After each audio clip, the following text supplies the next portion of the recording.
everybody, welcome back to my channel. It's really nice to see you again.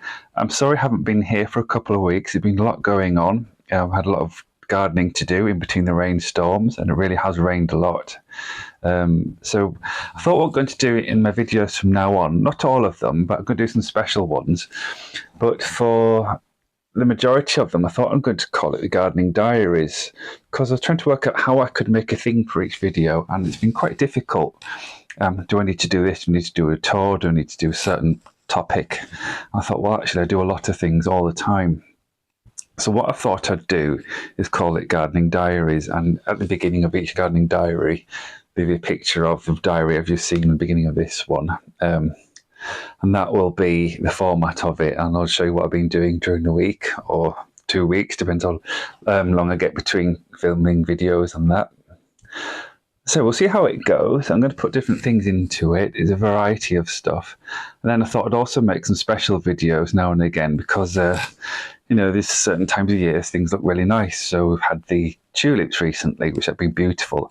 So I'm making a video of that. And I've also made a video about the bluebells around here because there's a lovely wood about 5 miles away. And it's absolutely carpet of blue. It's absolutely stunning and beautiful. And I don't think it happens all over the world, that does it? So if you're in different countries to England, you probably really enjoy seeing that. And I know I would enjoy seeing something different from your countries too. So I hope you'll enjoy this video. There's clips of me doing this and that, rose replanting as well, which I filmed earlier. There's also views around the garden on the night time. What else have I been doing? Yeah, I've been doing some topiary, clipping the tree outside the door here, and I've got my little ivy topiary, been cutting that as well. Yeah, so I really hope you enjoy watching, and I thank you so much for subscribing, being my friends all around the world. It's lovely to hear your comments and read them. So I hope you'll be able to share this with your friends, and I really hope you'll enjoy watching. So thank you again, and happy gardening. Here I am about to top down the rose which has been in the garden for about 10 or 15 years. It's a rose called James Galway, a climber, pink fluffy flowers but not much scent.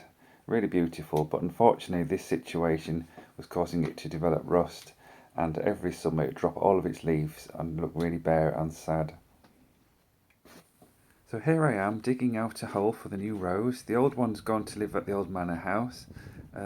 Unfortunately, when you put a rose where a rose was before, there's a disease called rose replant disease, and it's a real problem because if I was to plant this rose straight into the soil again where the one was before, it would not establish, and I've done it before and it didn't work.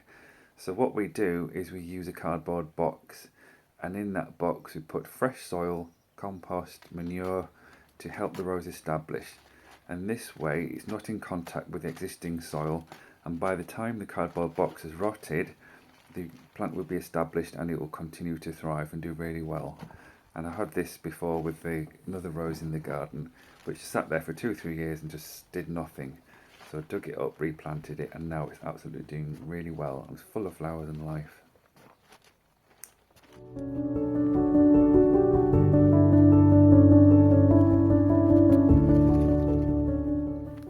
So here I am with a new rose. This one's called Rambling Rosie, and it came from David Austin Roses. It was a bare-rooted plant, and they're often quite a lot cheaper if you get bare-rooted, but they're only available in winter and spring. It comes in a potato starch bag which you can compost, which is really good.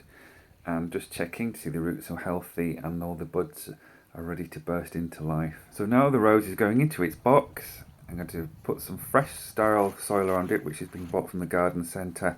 And I've also got some well-rotted manure from the old manor house, and I'm just mixing them together, and this will give it a really, really good start.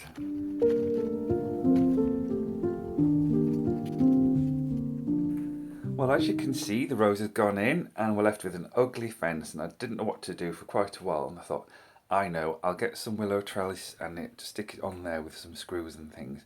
So I'm fastening it on here and I'm making some marks, and I've put some lats across as well. That just supports it so it doesn't fall down, and it kind of gives it a little bit more interest. And so just putting the bottom one on there and just make sure it's level, the spirit level, so it kind of looks okay. It's not too crucial though. And when that's all on, the fence will be screened and the rose will have something to climb on. And in front of the trellis you won't be able to see very well, but there are some wires going across the whole length of the fence, and that will also support the rose. But when the willow starts to fail, which it will do in due time, the rose will be able to cling onto that as well, and it'll be well established.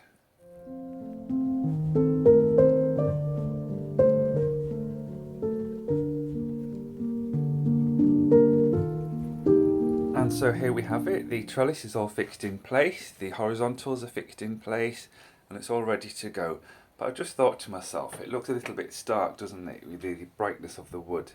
I thought, well, maybe we could do something about it. So I went to the garage and looked, and there's an old tin of black paint. Now this is wood paint, just for this purpose. I thought, well, I'll just go over the top of these horizontals so they can blend in a little bit better and it look more natural. Unfortunately, I forgot that I should really painted the upright in the middle there, but it was covered in algae. It'd been there a year or two, so I thought, well, I'll leave that one, and it won't take long for the rose to grow up. And can you just see to the left there, I've tied the plant in as well, this anomalies, which is a climber, and that kind of softens it up a bit. Anyway, when this is done, it'll look really nice and tidy and neat, and much better than it did before, I'm sure you'll agree. And the rose will have a really good start. And we're all finished now. I think you'll agree it looks really nice, and the rose will have a really good start now and look beautiful climbing up the fence. Here I am trimming the Topiary. It's a conifer. I grew this from a cutting when I was a child, and it was in a pot for a long time, and so one day I thought, well, I can't leave it any longer, so I planted it in the ground and it grew as it is now. It's been quite a long time getting to this size, and I keep it trimmed 2 or 3 times a year, usually a bit later than this, but to be honest, this spring has been so wet, everything's grown so fast. So I think it looks really nice when it's done, and it gives a bit of fun to the garden and a lot of structure in the winter, and actually when it snows it kind of sits on it and makes it really, really beautiful. So for this kind of work I like to use hand shears. These are smaller than the usual sort and they're much lighter, and I just bought them a couple of weeks ago for the very purpose of doing this, because I don't really get on with electronic ones, you know, with batteries, because I find they're a little bit cumbersome and you can't quite get the angles as close as you can with a pair of shears.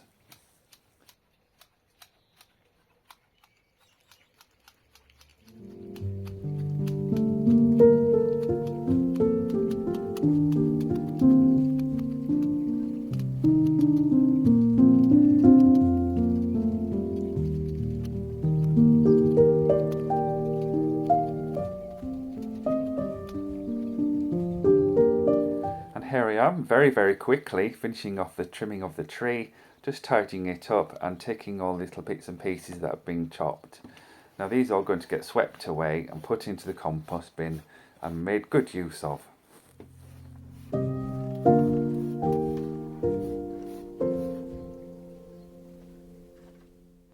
So another really important job in the garden is to deadhead. The purpose of deadheading is to stop the plant from setting seed, which takes a lot of its strength, and so rather than it setting seed, the energy is staying in the plant itself, in the bulb, and that will go towards producing good flowers for next year. So it's a really important job.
beautiful narcissi are called Winston Churchill.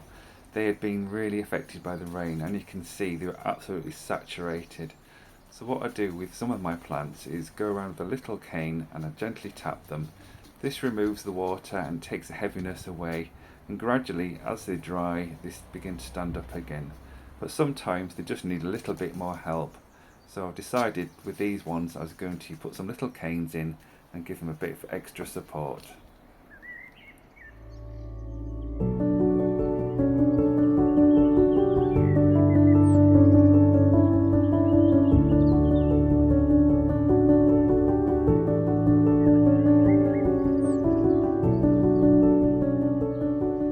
And now they're tied in, they look so much more happier. I'm really pleased with the results of this. It's a small job to do, but it makes a really good impact, and while they're still flowering we can really enjoy them at their best.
As you can see, the grass has grown really well. It's really lush and green, and so I thought, well, I'll give it a tidy up and a cut, and I do this about once or twice a week, and it really makes the garden look pretty.